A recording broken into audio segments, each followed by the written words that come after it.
New beginning ఎలాగ వస్తుంది? Break throughs ఎలాగ వస్తాయి? అద్భుతాలు ఎలా జరుగుతాయి? అద్భుతం అనేది ఎలా జరుగుతుందంటే మొదటగా నువ్వే దేవుడు అన్నాడు అని నమ్మాలి. అందరూ చెప్పండి దేవుడు అన్నాడు అనండి. దేవుడు ఉంటే ఇంకోళ్ళు కూడా ఉంటారు. ఎవరో? సైతానుడు. God is there, the devil is there. You need to believe when you know that God is there, the devil is also there. సైతానుడిని ఎప్పుడైతే సైతానుడు ఉన్నాడు అని దేవుడు ఎప్పుడైతే సైతానుడిని బట్టబయలు చేస్తాడో ఆ రోజు నుంచే నీ కాడి విరిగిపోతుంది. Exposing the devil is the beginning of breakthrough. నీ జీవితంలో సైతానుడు ఏం చేస్తున్నాడో, ఏ ప్రాంతంలో నిన్ను దాడి చేస్తున్నాడో, ఎలా దాడి చేస్తున్నాడో, ఏది ఆధారం చేసుకుని నేను ఇబ్బంది పెడుతున్నాడో ఎప్పుడైతే దేవుడు నీకు చూపిస్తాడో, అపవాదిని చూపిస్తే ఏం చేస్తావు నువ్వు? అపవాదిని ఏం చేయమన్నది బైబిల్లో? మొదటగా తెలుసుకోవాలి ఇది అపవాది అని. ఓకే, ఈ మార్గంలో వస్తున్నాడు, దాన్ని ఎదిరిస్తే ఏమవుతుంది? వాడి మీ దగ్గర నుంచి పారిపోతాడు. ఈరోజు ఇక్కడి నుంచి అనేకులు అపవాదిని ఎదిరించి నెలకొట్టి స్వేచ్ఛగా ఇంటికి వెళ్తారు. సాంగ్ ఆఫ్ సోలమన్ 4వ అధ్యాయము 6 నుంచి చదువుదాం. ఎండ చల్లారి నీడలు జరిగిపో వరకు గోపరస పర్వతములకు సామ్రాణి పర్వతములకు నేను వెళ్ళుదును. ఎండ చల్లారి నీడలు జరిగిపో వరకు గోపరస పర్వతములకు సామ్రాణి పర్వతములకు నేను వెళ్ళుదును. అంటే ఇది ఒక బాధ, వేదన. ఈ బాధ పోవు వరకు, ఈ వేదన పోవు వరకు ఎక్కడ ఉంటారంట? పర్వతానికి పోతారంట. ఎక్కడ ఉంటారంట? పర్వతం. Until the day break and the shadows flea away, I will get me to the mountain of myrrh and to the hill of frankincense. Myrrh and frankincense ఎవరికి ఇచ్చారు? ఓకే, జ్ఞానులు ఇవి యేసయ్యకి ఇచ్చారు. ఓకే, సాంబ్రాణి, ఈ గోపరసాలు ఇవన్నీ కూడా వాళ్ళు యేసయ్యకి ఇచ్చారు. అంటే ఇప్పుడు పర్వతం అనేది దేనికి సూచన? ఎవరికైనా తెలుసా? సంఘము. నేను ఎప్పుడు చెప్తా ఉంటాను, బైబిల్ గ్రంథంలో పర్వతాన్ని సూచించిన, ఇజ్రాయేలును సూచించిన, యెరూషలేమును సూచించిన, సియోను అనే పదాన్ని సూచించిన ఈ 4 పదాలు వాడితే దేనికి వాడుతున్నట్టు? సంఘానికి. They are comparing these words with the church. సంఘానికి వాడుతున్నట్లు. సో పాత నిబంధనలో ఈ వాగ్దానాలు ఎక్కడైనా ఉంటే అవి సంఘానికి అన్నట్టు తీసుకోవాలి. ఇక్కడ ఏం చెప్తున్నాడు? నాకు ఏదైనా జరగాలి, ఏదైనా పోవాలి, ఎండ చల్లారాల, ఈ నీడలు పోవాలి, ఈ చీకటి పోవాలా, ఈ ఎండ, ఈ మాడేటువంటి ఈ బాధ పోవాలా, ఈ చీకటి శక్తులు పోవాలా, ఇవన్నీ పోవాలి అనుకుంటే ఎక్కడకు వెళ్ళాలని ఉంది? ఇక్కడ 6వ వచనంలో గోపరస పర్వతములకు సాంబ్రాణి పర్వతములకు నేను వెళ్ళుదును. అంటే పర్వతము దేంతో సమానము? సంఘము. ఇక్కడ చూస్తే మౌంటైన్ ఈజ్ ద చర్చ్. ఏదైనా ఒక విడుదల, గొప్ప అద్భుతము పోవాలా, something should go away, something should happen అంటే చనాల్స దేవుడు చేశాడంట ఆ మందిరములోనే ఉండాలంట. అందరూ చెప్పండి, నా అద్భుతము జరిగే వరకు, విడుదల వచ్చే వరకు, నా బాధ సంతోషముగా మారే వరకు నేను దేవుని సన్నిధిలోనే ఉంటా, ఆయన వద్ద కనిపెడుతూనే ఉంటా. This is the key. ఇదే తాళపు చెవి ఫర్ బ్రేక్ త్రూ. 8వ వచనం చదవమ్మా. ప్రాణేశ్వరి, లెబానోను విడిచి నాతో కూడా రమ్ము, లెబానోను విడిచి నాతో కూడా రమ్ము. అమాన పర్వతపు శిఖరము నుండి షేనీరు హెర్మోనుల శిఖరమును. With me from Lebanon, look from the rock of Amana, the rock of Shenir and Hermon, from the lion's dens and from the mountains of leopards. అంటే ఈ మందిరంలో ఎందుకు అప్పుడప్పుడు దేవుడు ఆలస్యం చేస్తాడో తెలుసా? ఎందుకు నీకు వెంటనే అద్భుతం జరగదు? కానీ అందరూ రారు, కొంతమంది గట్టిగా పట్టుకుంటారు. ఏర్పరచబడిన వారికేమో కొండ మీద దాని యొక్క మర్మం కూడా చెప్తాడు. ఏంటి ప్రభువా అంటే, ఎవరికి? ఏర్పరచబడిన వారికే మర్మాలు. నా రక్తము నా శరీరము తింటే కానీ మీరు నాతో వెంబడించారంటే మొత్తం 488 మంది వెనక్కి వెళ్ళిపోతారు, 12 మంది మిగులుతారు. మరి మీరు వెళ్ళిపోరంటే ఎక్కడికి పోము? జీవం నువ్వే కదా అంటారు. You see that? ఎవరికైతే ఆయన గురించి లోతుగా తెలుసో వాళ్ళు ఆయన దగ్గర ఫిక్స్ అయిపోతారు. వాళ్ళనే దేవుడు పరీక్షించి ఆలస్యం చేసి చివరికి ఎలా చేస్తాడో తెలుసా? ఆ కొండ మీద ఆ గుహల్లో తిరిగే సింహంలాగా లేకపోతే చిరుతపుల్లాగా తయారు చేస్తాడు. They are the kings. That's what he says. You will look from the lion's den, from the mountains of the leopards. God is making you. Why are you under pressure? ఎప్పుడైతే స్టీము బాగా ఎక్కువైపోయి అని pressure కుక్కర్లో బయటకు వచ్చిందో అర్థం ఏంటి? ఉడికిందే. ఎప్పుడైతే నీ కష్టాల్లో వేదనలో కూడా దేవుడిని గట్టిగా పట్టుకుంటావో నా బిడ్డ సింహముగా మారుతుంది అనుకుంటాడు దేవుడు. సింహ లక్షణాలు ఏంటి? నా యెహోవాయే నా బలము అని నీ బలహీనతలో కూడా ఆధారపడమే సింహం లక్షణం. యూదా గోత్రపు సింహం ఎవరు? యేసయ్య. ఎవరి మీద ఆధారపడ్డాడు? తండ్రి మీద. ఆయన ఏం చెప్తే అదే చేస్తా. అలాగే అప్పుడప్పుడు మన మీద మనం ఆధారపడకుండా పూర్తిగా ఆయన మీద ఆధారపడడానికి చేసేదే ఈ యొక్క సింహము, అసలైన చిరుతపులి. వా, ఎంతమందికి అర్థమైంది? ఇది ఎక్కడ తవరైతావు? కొండలో. కొండ అనండి. కొండ అంటే ఏంటి? సంఘము. In the church. సంఘములోనే ఉంటే ఏం జరుగుతుంది? ఒకసారి ఇలాగే ఒక సంఘం ఉంది, వాక్యం చెప్తున్నారు, వెళ్ళిపోతున్నారు. అందరూ చాలామంది మానేశారు. కొంతమందికి జరిగాయి, కొంతమంది జరగలేదు, కొంతమంది బాగుపడలే. ఒకరోజు ఆ సంఘానికి ఎవరు వచ్చారో చూద్దాం. లూకాసు వార్త 4వ అధ్యాయం 16 నుంచి చదువుదాం. తరువాత ఆయన తాను పెరిగిన నజరేతునకు వచ్చెను. తన వాడుక చెప్పున విశ్రాంతి దినమందు సమాజ మందిరములోనికి వెళ్ళి చదువుటకై నిలుచుండగా ప్రవక్త అయిన యెషయా గ్రంథము ఆయన చేతికి ఇయ్యబడెను. ఆయన గ్రంథము విప్పగా, ప్రభువు ఆత్మ నా మీద ఉన్నది, బీదలకు సువార్త ప్రకటించుటకై ఆయన నన్ను అభిషేకించెను. చెరలోనున్న వారికి విడుదలను, గ్రుడ్డి వారికి చూపును కలుగునని ప్రకటించుటకును, నలిగిన వారిని విడిపించుటకును, ప్రభు హితవత్సరము ప్రకటించుటకును ఆయన నన్ను పంపియున్నాడు అని వ్రాయబడిన చోటు ఆయనకు దొరికెను. చూడండి, సంఘంలో చెప్తారు, ఇప్పుడు అందరూ చదువుతున్నారు, ఏసై మంది వచ్చింది చదివేసి వెళ్ళిపోతున్నారు. కానీ ఈసారి ఇదే వాక్యం ఎవరికి వచ్చింది? ఏసైకి వచ్చి చదివేసి ఏమన్నాడో చూద్దాం. చదువమ్మా. ఆయన గ్రంథము చుట్టి పరిచారకునిచ్చి కూర్చుండెను. సమాజ మందిరములో నున్న వారందరూ ఆయనను తేరి చూడగా ఆయన, నేడు మీ వినికిడిలో ఈ లేఖనము నెరవేరినదని వారితో ఏమన్నాడు? దేవుడు ఆశీర్వదించిన కాక అంటలే, మీరెంతకాలం విని ఇంటికి వెళ్ళిపోతున్నారేమో, ఈ రోజు ఇది నెరవేరింది అంటున్నాడంట. ఇప్పుడు దాకా రెగ్యులర్గా వచ్చి వెళ్ళిపోతున్నారేమో, ఈ రోజు మీ బంధకాలన్నీ పోయి బయటికి వెళ్తారని చెప్తున్నాడు దేవుడు. ఎన్కౌంటర్ అనండి. So the regular word became a rhema word on that day. The regular word became a prophetic word.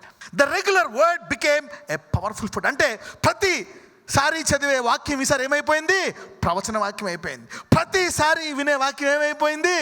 అద్భుత వాక్యం అయిపోయింది. ప్రతిసారి వినే వాక్యం ఏమైపోయింది?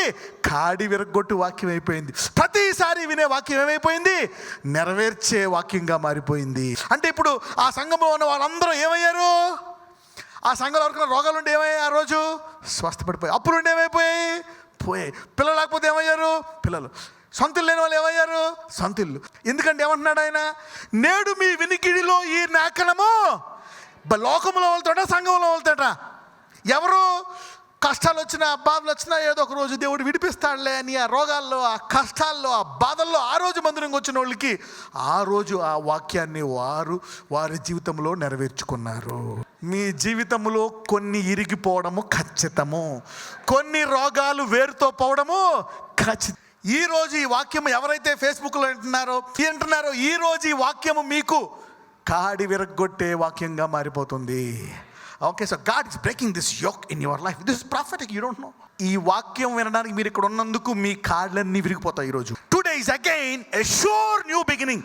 పక్కోళ్ళు చెప్పండి, ఈరోజు నిశ్చయమైన నూతన ఆరంభం అనండి. ఈరోజు నువ్వు అడిగినా అడగకపోయినా, రిక్వెస్ట్ పెట్టకపోయినా, ఈరోజు నీవు ఈ వాక్యం వింటున్నందుకు, ఈ వాక్యంలో జరుగుతుండగానే కొన్ని కాళ్ళు విరిగిపోతాయి, పొద్దున్న లేచేప్పుడు కొన్ని కాళ్ళు విరిగిపోతాయి.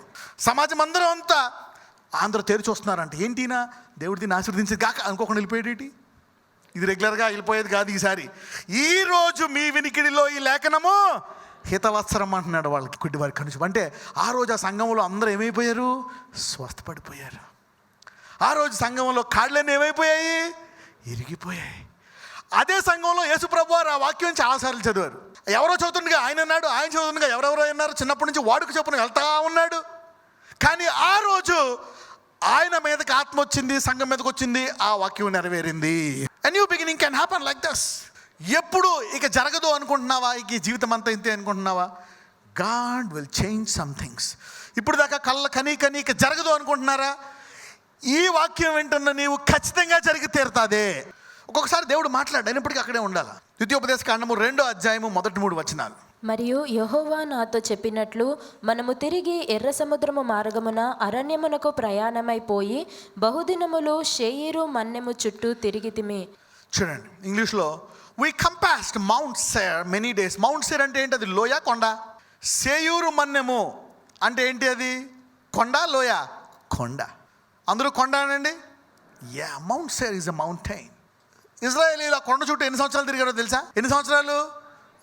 అక్కడి నుంచి రావడం చూసుకుంటే 38 సంవత్సరాలు తిరిగారు. మొత్తం యావరేజ్గా చూసుకుంటే 40 years. కొండ చుట్టూ ఎన్ని సంవత్సరాలు తిరిగారో తెలుసా? 38. అంటే 38 సంవత్సరాలు వీళ్ళు ఎందులో ఉన్నారు? సంఘంలోనే ఉన్నారు. They were in the church. కొంతమందికి విశ్వాసం లేదు, కొంతమందికి కష్టాలు ఉన్నాయి, బాధలు ఉన్నాయి, ఇంకా కొన్ని పోలేదు, ఇంకా వాళ్ళకు గురికి వెళ్ళలేదు, మార్గానికి వెళ్ళలేదు, కొన్ని నెరవేరలేదు. అయినప్పటికీ సంఘంలో అలాగే ఉన్నారంట. కానీ ఈసారి దేవుడు అంటున్నాడు, ఇదిగో మళ్ళీ ఇంకొక రౌండ్ వేయొద్దు, చాలా కాలం అయిపోయింది, ఇప్పుడు ఏం చేస్తారో చూద్దాం. చదవమ్మా, రీడ్. అంతటా యెహోవా నాకు ఇలాగు సెలవిచ్చెను, మీరు ఈ కొండ చుట్టూ తిరిగిన కాలము చాలును, ఉత్తర దిక్కుకు తిరుగుడి. ఏమన్నాడు? ఉత్తర దిక్కుకి. మరియు నీవు ప్రజలతో ఇట్లనుము, ఉత్తర దిక్కునకు తిరుగుడి. నార్త్ అంటే పైగా కిందకా? Up. Now today is telling go up. ఇప్పుడు దాకా ఇక్కడే ఉన్నారు, ఇరుక్కుపోయారు ఇక్కడే. ఎంతమంది ఆ మందుల్లో, ఆ రోగాల్లో, ఆ అప్పుల్లో, ఆ కష్టాల్లో, ఆ బాధల్లో, ఆ వేదనలో ఇరుక్కుపోయారు? చేతులు పైకి ఎత్తండి. ఎంతమంది? ఇది అసలు జరగట్లేదు, ఇది కదలలేదు ఈ పరిస్థితి. ఎంతమంది ఈ గవర్నమెంట్ జాబ్లో ఇరుక్కుపోయాను, నిరుద్యోగంలో ఇరుక్కుపోయాను, I am stuck in such things. So ఇన్ని సంవత్సరాల తర్వాత దేవుడు ఏం చెప్తున్నాడంటే, ఈ గుడ్ న్యూస్ ఎవరికో తెలుసా? ఎంత బాధలు ఉన్నా ఆ కొండ దగ్గరే ఉన్న వాళ్ళకి. వీళ్ళకి ఎన్ని ఉన్నా సరే దేని చుట్టూ తిరుగుతున్నారు? వీళ్ళు కొండ చుట్టూనే తిరుగుతున్నారు. A time will come. ఆయన కొండ చుట్టూ తిరిగేవారు, ఆయన కొండలోనే ఉండేవారు. Those who remain in the church. బతికినా చచ్చినా ఏం జరగని మందిరంలోనే అనుకున్న వాళ్ళు చావు పోవడం అంటూ ఉండదు. నేడు మీ వినికిలో జరిగింది. ఈరోజు అందరూ ఎక్కడికి వెళ్ళమంటున్నాడు? చాలు, ఈరోజు ఎక్కడికి వెళ్ళాలంట? ఉత్తర దిక్కు. ఇప్పుడు ఎక్కడికి వెళ్ళాలి మీరు? మీ వాగ్దానము నెరవేర్చు కాలము దగ్గర ఉంది అని దేవుడు చెప్తున్నాడు. The beginning of the promise is today. ఏ కళ అయితే నెరవేరలేదో, ఏ వాగ్దానం అయితే నువ్వు అడిగి వదిలేసావో, ఈరోజు ఆ వాగ్దానానికి చాలా వేగముగా వెళ్ళిపోతావు. ఆ రోజు చెప్తున్నాడు, ఈ రోజు నుంచి ప్రజలతో ఇట్లనము, go Israel go, today is the time. చూద్దాం ఎందుకు వెళ్ళమంటున్నాడు. వీళ్ళు ఈ కొండ చుట్టూ ఎందుకు తిరుగుతున్నారో తెలుసా? శత్రువులను జయించే సామర్థ్యం ఉండా లేక అమాలేకీయులు, అనాకీయులు చాలా పెద్దోళ్ళు, వాళ్ళని కొట్టడానికి మాకు బలము లేదు అని చెప్పి వాళ్ళు మోషేని రాళ్ళతో కూడా చంపడానికి దేవుడి మీద శనిగారు.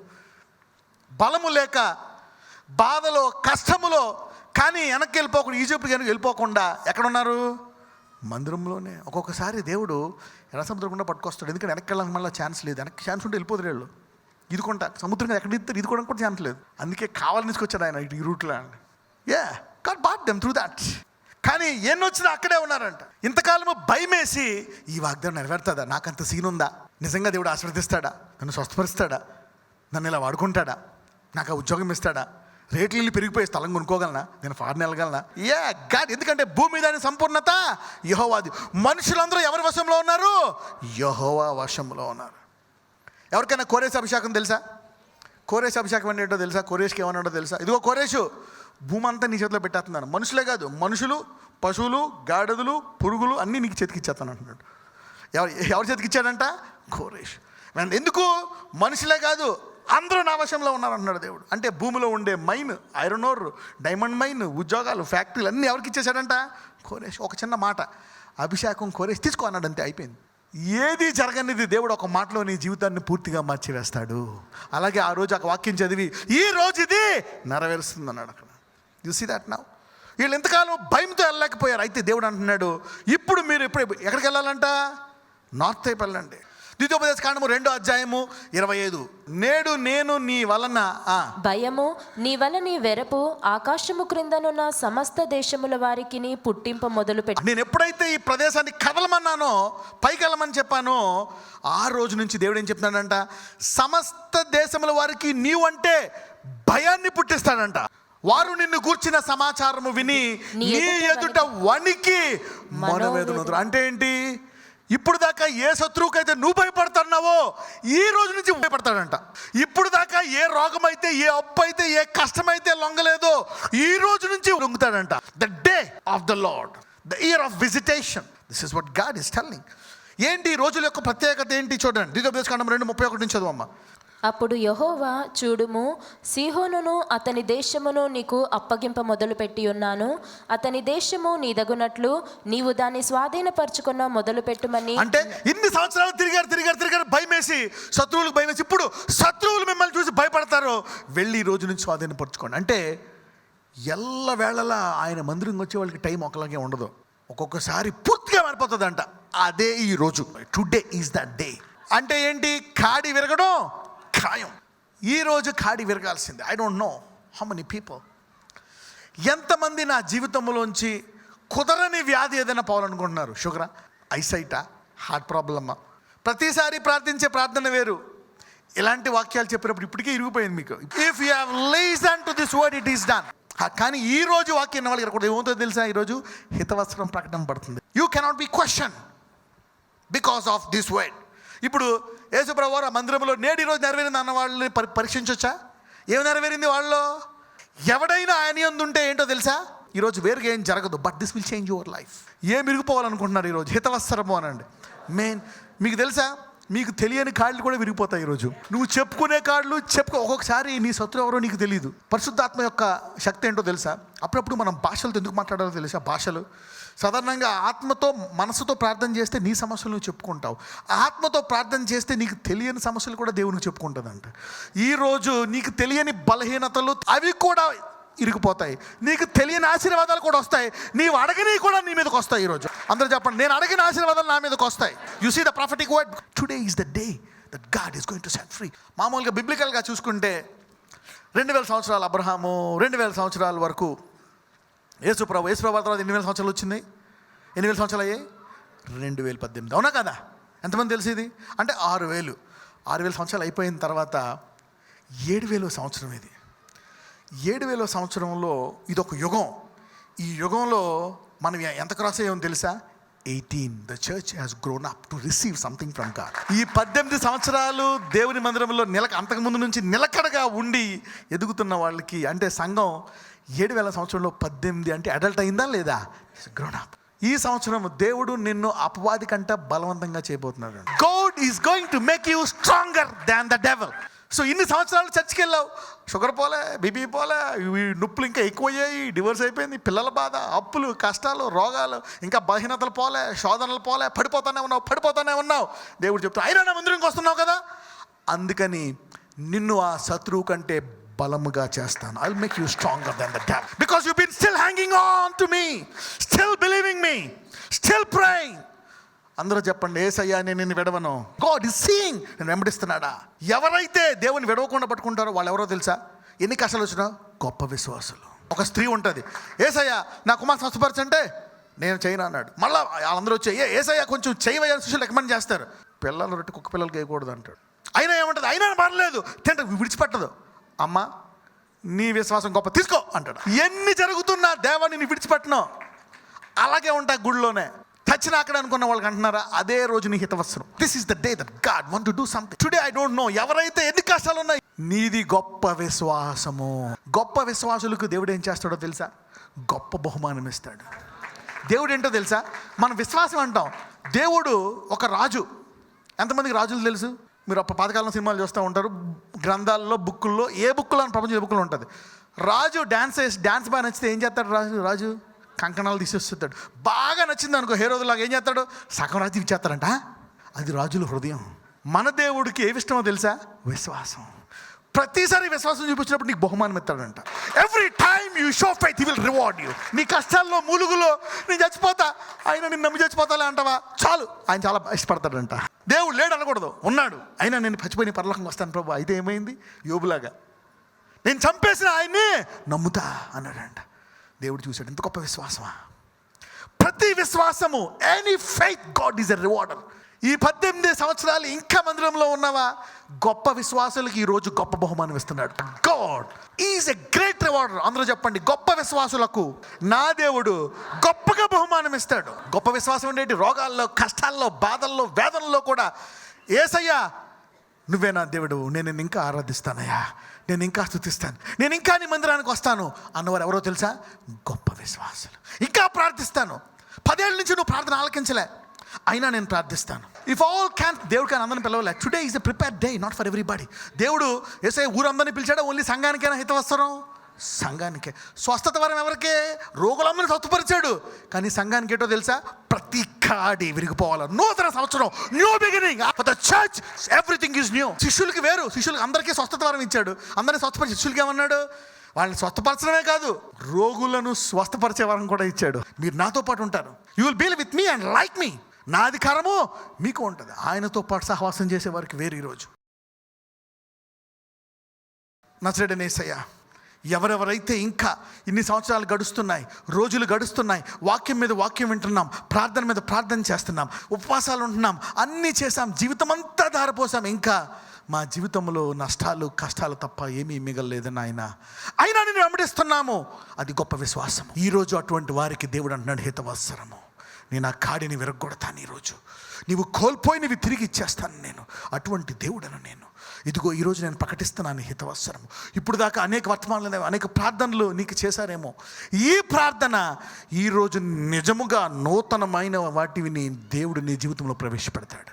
ఆ షుగర్ వ్యాధికి ఆఖరి రోజు, ఆ బీపీకి ఆఖరి రోజు, ఆ థైరాయిడ్కి ఆఖరి రోజు, ఆ టీబీకి ఆఖరి రోజు, ఆ క్యాన్సర్కి ఆఖరి రోజు, ఎక్కడెక్కడ ఏ ఏ ప్రాంతంలో వారు ప్రార్థిస్తున్నారో ఏకీవిస్తున్నారు, ఈరోజు నుంచి వారు విశ్వాసముతో ప్రార్థించి వారికి కావాల్సింది అద్భుత రీతిగా పొందుకునే చేతులుగా ఈ ప్రార్థనా చేతులను మార్చమని నజరేయుడైన యేసుని ప్రార్థిస్తున్నాము తండ్రి. ఆమేన్.